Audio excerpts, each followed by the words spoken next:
For maxillary dental arches with a normal form, such as we have here, a prefabricated splint can actually fit quite well.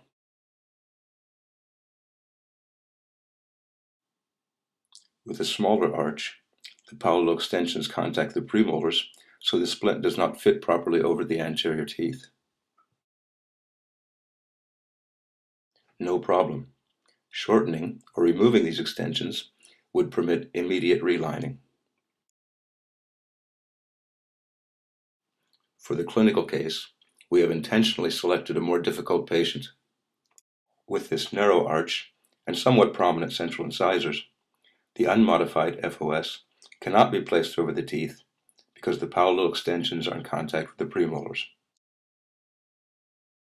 The extensions can be easily removed with a wire cutter. Without the extensions, the splint does fit over the teeth, but is being pushed to the labial by the prominent central incisors. Therefore, about 1 millimeter of material will be removed from the inner surface.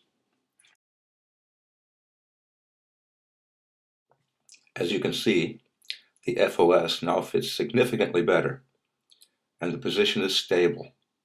Achieving a stable position is a big advantage when relining. One final change before the splint will be relined clinically. There is more than enough retention with just the central incisors. The labial flange will therefore be reduced to eliminate the undercuts on the laterals. Marking it with a felt tip pen is a good orientation.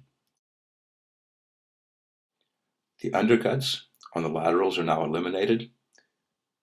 We're ready for clinical relining. We are using a bonding technique called thermal welding. A standard dental torch is passed briefly over the inner surface, and the monomer is applied immediately.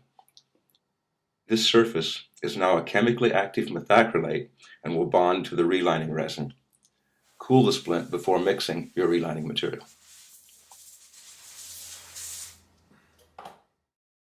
The FOS is filled with the relining resin and seated at first with pressure to achieve the predetermined position. Following this, it should only be held passively. The relining resin must reach the elastic phase before removal. Here, it is still plastic. Check it every 10 to 15 seconds. Now the resin is elastic, and the splint will be removed from the mouth. We can see how the relining resin has flown into the embrasures. These will be removed with scissors or a burr. Excess resin is removed, and sharp edges naturally are rounded. After the retention has been adjusted, the antagonist contacts are marked with 2 different colors of occlusal foil. I prefer red for all eccentric mandibular movements.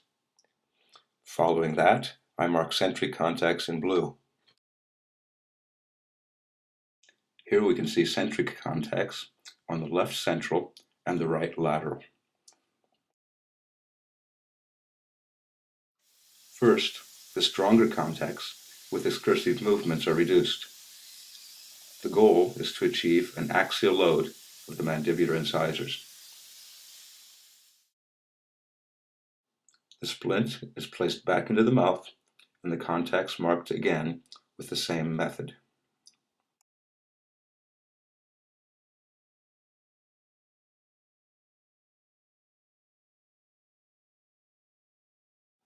A mirror is being used to check the location of the contacts as well as the contact angles.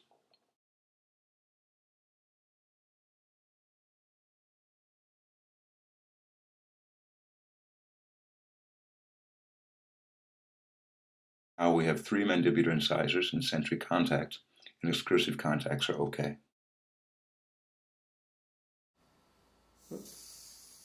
Rough areas on the splint itself can be polished most quickly by melting the surface with a torch.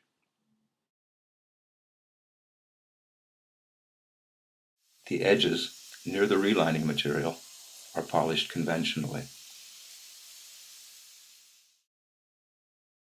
Examine the clearance of all posterior teeth and the canines in all mandibular positions. Every splint is different and individual. More information is available on our website.